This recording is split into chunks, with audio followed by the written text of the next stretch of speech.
Well, it is another, ooh, it is bright. I'm going to put these back on. They're my husband's sunglasses because I can't find mine. So, good morning. Well, a good morning for me, and I'm sorry for all the shadows. I am sitting in the Kroger parking lot. It is another Friday morning, and I thought I'd bring you along for another day. I don't really know what this day is going to hold, but we're going to see. First things first, I've got to get groceries, and I just got the girls to school. So, you know, it's been a full morning already, and now we're going to get 12,000 more things done. So, it's crazy how much you can get done in 2 hours. 2.5. I don't know. I've been up since 5. Whatever. But anyway, so hi, hello, and welcome. If you're new here, my name is Brady, and we're just going to get right into this day. I think I want to get some videos edited today, so I think that's going to be my main focus. I was going to order groceries, but I'm just going to go inside and get them since I'm already out. I tried to stop at Goodwill and do our donation drop-off. They're supposed to open at 7. It's 7:30. They're not open. No one's there. So I don't know. But it's fine. I'll check again this afternoon. So for sure going to do that at some point today. Hopefully they will be open. I may go to the car wash. We'll see. But for sure when I get our groceries, get home, I'll film a grocery haul, and then I'll probably work on editing videos. So I think we've got it's a very exciting weekend. I might bring y'all along. This might be a weekend vlog. I don't know. Or I'll vlog today and then I'll just add on what we're doing tomorrow to this video. I'll do my best. So there is a new restaurant pretty close. Well, I don't know if I'd say pretty close to us, near us, that my husband's friend is opening. And so we're going to go try it out tomorrow. It's like a family and friends night, and we are so freaking excited to support them. Y'all, I don't know if I've ever told y'all this, but my dad owned a restaurant growing up, and he's actually owned 2. And so he had one restaurant when Justin and I met, but years and years before that, as I was growing up, we had a restaurant that literally my family built the building. Like, we had concrete poured, but then my grandpa, my dad, my grandma, I was like 6 at the time, so I wasn't very helpful, you know, but like, it was all hands on deck. They had a construction crew too, but like, they did a lot of the work themselves. And then, so not only did they build everything literally from scratch, but then they ran it as a family business. And so, my dad and them do live about 3 hours away from us. And so I didn't live there full time, but when I was like, you know what I'm saying? So my time was split as a kid, but it's one of my greatest memories. And so I love supporting small businesses, especially small restaurants, or, you know, just locally owned restaurants. One of mine and Justin's favorite places, like if he gets off early and I've got random time to grab lunch, or if he's got the day off and the kids are at school, this is like the place we go. And it's a locally owned restaurant, and it just warms my heart. But anyways, all of that to say, then after, you know, while I was in college, I worked at a Chewy's, which if you don't know, is a Tex-Mex place. And back then, that was, you know, 20 years ago, they went through, like, because I was part of the opening crew, like, we had to try all of the things on the menu, all the way down to the kids' meal items. We had to know, like, what was in the sauces, and, like, we knew all the lore of how early they get there. You know, they get there at 8 a.m. and start prepping food for the day. Like, everything down to the shredded cheese is done by hand. They squeeze the limes fresh every day for the bar and for the margaritas and stuff. So it was like a whole thing. And so I love that side of it. And so I got to be part of it with the Chewy's opening with a family and friends night. And so I'm kind of familiar. Obviously that was 20 years ago. But just what I'm saying is I love the restaurant business. I just don't know that that'll ever be my forte. I don't know, y'all. Maybe we blow this channel up somehow, you know, and it's like I have 1 million subscribers and we're just making all kinds of income from YouTube at that point. Then maybe I'd take that risk. You know what I mean? But anyways, also this time of life. So anyways, all of that to say, one of my husband's good friends from high school is opening a restaurant kind of local to us. And so we're going to go check it out. It's a new burger place. And we're just so excited to support them. Just fresh food, you know, good ingredients. They're locally sourcing like their breads and stuff too, but it's like a fast food type setup. So and it's like an old school kind of vibe. So we are so excited to go support them. So family and friends night is tomorrow. And so we're going to go check it out and try the food. And I can't wait. We've been, you know, helping to share stuff on Facebook and stuff too. Just really any way we can support them, because opening a new restaurant is scary, but so freaking exciting. And so his friend has lots of experience in this world. This is not new to him, but, it's still just exciting. You know what I mean? So, I love championing those locally owned businesses. The more we can get to our area, the better, especially in a time where, I think I've told you this, I live in the Middle Tennessee, like Nashville area. I don't tell exactly where I live for safety reasons, you know what I mean? But if you see me at the grocery store, please say hi. But anyways, but like, there's just so many chains moving to this area, and some of that is great, and other times it's pushing out locally owned businesses, and I don't love that. And I get a lot of the economics of it, but I still just don't love it. You know what I mean? So anyways, that's my little TED talk. But anyways, but we're just really excited to support him. So like I said, I may put that on the end of this video. I'm not really sure what that'll look like. And apologies, I'm realizing now that I have filmed vertically instead of horizontally, how I normally would. So the rest of this should be horizontal for you. But I appreciate you taking the dealing with it in the interim. All right, I'm going to go in here to Kroger, and I'm going to get our groceries. I think we're going to do takeout tonight, so I'll probably get a gift card for that too, because there's 4 times the fuel points today on gift cards and groceries. So that's why I'm here also. Why, whatever. But it's already getting busy, which didn't used to happen at 7:30 in the morning, on a weekday, but it is now, because our population has like doubled literally since my husband and I bought our house.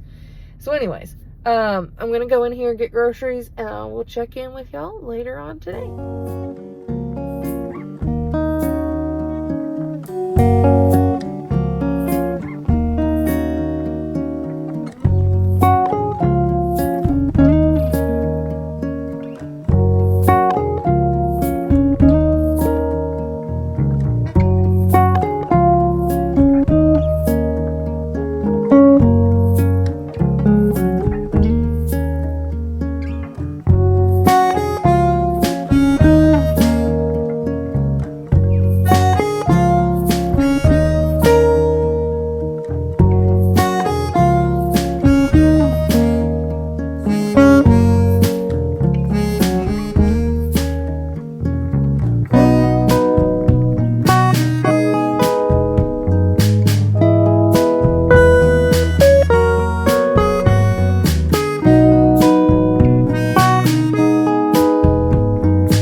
Done with Kroger. It is now 8:30 on the dot, and so not too bad. I sat there and yapped with y'all for a few minutes past 7:30, then ran inside. So all in all, about an hour, a little less, and not terrible.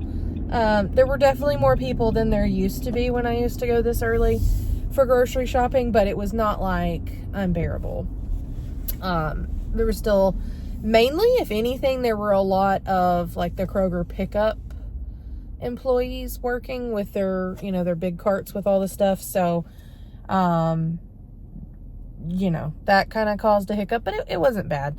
Everybody was nice. There was no like big issues or anything like that. So, I actually it has been a very long time, even back when I was going on Friday mornings, right after drop off, there was a long time there where I really wasn't finding any markdown deals. It really, I'm like, well, is this worth it? I don't know. But I hit the jackpot today. They had Springer Mountain Farms chicken, marked down some of those chicken tenderloin packs. And I really like that brand of chicken. They did have the Purdue boneless, skinless chicken breast also on markdown because there was a lot of those close to date as well. And then, but I didn't get any of that. We have some chicken breasts, so I didn't do that. And then, what else did I get? I got a pack of cube steaks, because they were on the meat markdown for close to date. So I'm going to throw those in the freezer because I have another small pack of those, I think. I hope. Now I'm second guessing myself, but I hope I do. And so then I'll have enough for a meal. If not, that's okay. They can hang out in the freezer until I grab another pack, either on clearance or on sale. So got that. Also some petite sirloins. I think we're going to do sirloins this week. We do steak Saturdays, although tomorrow we're going to the burger place. So that'll probably be Sunday's dinner. And so I just got the petite sirloins and I'll throw those in the freezer because they won't last until Sunday. So I'll throw those in the freezer and then just pull them back out Sunday morning. What else did I get? Oh, I got a pack of ground beef that was marked down to $4.10 for, it's either 90-10 or 80-20, but it's the like top tier, I don't know, Angus ground beef, I think. They had a bunch of those marked down. There was a lot of clearance meat this week, and there's not, like I said, that has been a very long time. And I think I got there like right as she was getting done scanning it all, because she was like bloop, bloop, blooping the last little bit of pork products, which is at the end of our meat department. So I think that's likely what had happened there. And then I turn the corner and I go over to produce. And again, I never find markdown produce at our Kroger that's worth anything, okay? That's also been the caveat. And it's like they had so it used to be 99 cents. It has gone up. But whatever, like, ripe produce that they're trying to get rid of quickly, they'll just bag up in these red bags with like these white tags. And they used to be 99 cents for the bag, but now they're $1.50. I think it ends up being about 2 pounds per bag. I don't know if they weigh them or if it's just however many apples or whatever. But I got 7 bags. I think I got 7. Maybe I got more than that. 3, 6, 9. I got 7 bags. Because I calculated it. I had it all in my calculator as I was shopping, and it was $10.50. So that means I got 7 packages. And they were like Honeycrisp apples and some Gala apples. I think there was 1 bag of Envy apples, but y'all, and they were, normally I struggle with apples because I don't want them to go bad, but I think there's 1 out of all of those apples that we'll have to cut up tonight or toss it. But we don't want it to get mixed up because it is very bruised and like the skin is broken. But the rest of the apples I got look absolutely perfect. I mean, honestly, I've probably gotten worse apples that I've paid full price for. So I'm not complaining. I was like, oh, score. So I got a bunch of those. Then, so I got 7 bags of those. So we really did hit the jackpot this week on clearance. I also found some Nerds gummy clusters on their clearance pile that was $3.32 for this giant bag. It's the big bag, and they're normally like $9. So I think it's because they go out of date in January, but they'll get eaten at my house before January. Once my kids find out that they're there, and my husband, and then I'll probably have a few too. It's like they'll be gone. You know what I mean? They'll be gone in the next 3.5 months. We'll be fine. Also, it's candy. I'm not real worried about the expiration date if it's fairly close. If anything, it'll just be kind of stale. So we'll be fine. But they had several like different types of candy, and they all seemed to be that way. So I'm assuming that's what it was. And so that was a deal. There weren't too many other like weekly deals that I wanted to grab. I did pick up some chips that were on sale and stuff like that, but that's it. So, all right, I'm gonna finish up, go home, do this grocery haul, and then I will check in with y'all later on. Well, hey y'all, it's me. I'm back in the car. I'm waiting in the pickup line. It is 50 minutes before the kids get out of school. However, I am still not the first one in line. Not even close. I'm just going to count. 2, 4, 6, 8, 10, 12, 14, 16, 18, 20. 22 people in line in front of me. 51 minutes is what time I got here. 51 minutes before they get out of school. Now, I am here early. Why am I here so early, you might ask? Well, I had a couple errands to run, and I thought, well, if I go back home now, that's pointless. I'll just have to turn around and leave. Because, honestly, I get here like 35 minutes usually before they get out to even get a chance at being in the school driveway and not out on the road. So, you know, I don't understand. I don't understand. I think we should all collectively agree on what time to get here. And then at that point, of course, it's first come, like, it's every man for himself. You know what I'm saying? Like, of course that part would make sense. But, like, truly, we can't think of any better way than just getting in line. I mean, 51 minutes early, and these people were not, like, pulling in front of me. They were well-established, cars in park, have been chilling here for a while. I don't get it. I don't get it. I, too, want to be one of the first ones to get my kids, but that's because I have to get to another school to do pickup. And I get that likely a lot of them, I know several of these parents, they are too. But I'm just like, I don't get it, guys. I don't get it. I don't get it. To the point that yesterday,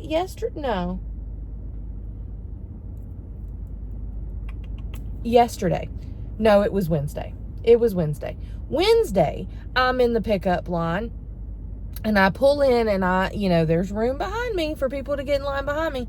But to my right, that line is a lot longer already because there's 2 lanes, okay? And so, like, a poor Amazon woman got blocked in because she couldn't even deliver packages an hour before school got out. I mean, really.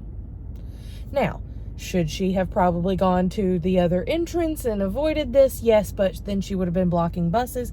So it's like, there was no good answer. She had a school on her route to deliver. I mean, and I watched the poor woman bring in an armful of packages. And I don't mean if she wasn't struggling with the packages. But she was, anyways. Believe me, I did not just leave her to suffer, because I then got out of the car when no one else would bother to move their cars without being told. Like, they see a poor woman just standing there. She comes back out from taking the packages, and now the entire line is filled up. So she cannot go anywhere. So I literally left my car in park and went and helped the poor woman, not poor, there was nothing wrong with her. She didn't do anything wrong. But you could physically tell, you could clearly tell she was overwhelmed, and everybody else just sat around and watched her be overwhelmed. I don't get it, y'all. If you see someone overwhelmed, get help. Help them. If there's something if you can't do anything about it, at least smile at them. Like, my goodness. People are far too callous these days. Far too callous. I just don't get it. Get out and help. Get out and help. It didn't hurt me to spend 5 or so minutes to get out and help this woman get out in her Amazon vehicle. Okay? It's ridiculous. Just be kind. Just be kind. You literally don't know. Your smile, your kind gesture might change someone's entire week. You just don't know. But likewise, you may further compound their terrible, crappy, no good day if you don't smile. If you choose to have an attitude. If you have a problem. You know what I'm saying? I just don't get it, y'all. So anyways, after that little rant, I'm going to sit here and eat my lunch. I have not eaten lunch yet. So I'm going to eat some lunch, and I've got a book to read, and, oh, I'll show you what I'm reading. Boom! Scarred by Emily McIntyre. What page am I on? I'll tell you. I am on page 75. So, still got a ways to go, but excited about that. This is so far a really good book. We're going to see what happens. And this is the collector's edition, like the special edition she came out with, that now I want to collect for the whole series. So, we'll see what we do there. I'm also listening to an audiobook by Amy Doss, but I don't know if I'll listen to it while I eat, or if I'll try to read and eat at the same time. I don't know. I've usually always got an audiobook and a physical book or an ebook going at the same time. Also, side note, but not side note, very important. If you have Kindle Unlimited, let me know what you think. Is it worth it? They're running a promotion right now to get 3 months free, I believe. And so I think I'm going to sign up for that and give it a try, because I saw where there's also I guess I thought it was all mainly indie books, which are great. There's some phenomenal indie authors that I adore. So that's actually one of my main reasons for getting it now. But back before I really kind of dove into that world, I wasn't quite sure it would be for me. But even some of the more well-known authors, like brand new releases, are apparently on Kindle Unlimited. And I know that sounds ignorant. It is, because I didn't know. But there's also apparently audiobooks available, which is also cool. So, let me know what you think. I think I am going to go ahead with the 3-month trial, but you need to let me know. If you are an avid reader, is it worth it to have the Kindle Unlimited app, or the Kindle Unlimited membership? I think it said it was $11.99 a month. So I think that's going to be worth it, because that's less than I would pay for one book. And like I said, I do use my library and the Libby app, but unfortunately our library on the Libby app does not carry a lot of the maybe more up and coming authors, and or they don't have very many copies of books, which is a whole nother thing. So I'll continue to use Libby, because I want to continue supporting our library. I want them to get the funding that they need. But also I think this is going to be a good solution for me. So anyways, let me know what you think about Kindle Unlimited if you have it. Okay, I'll talk to you later.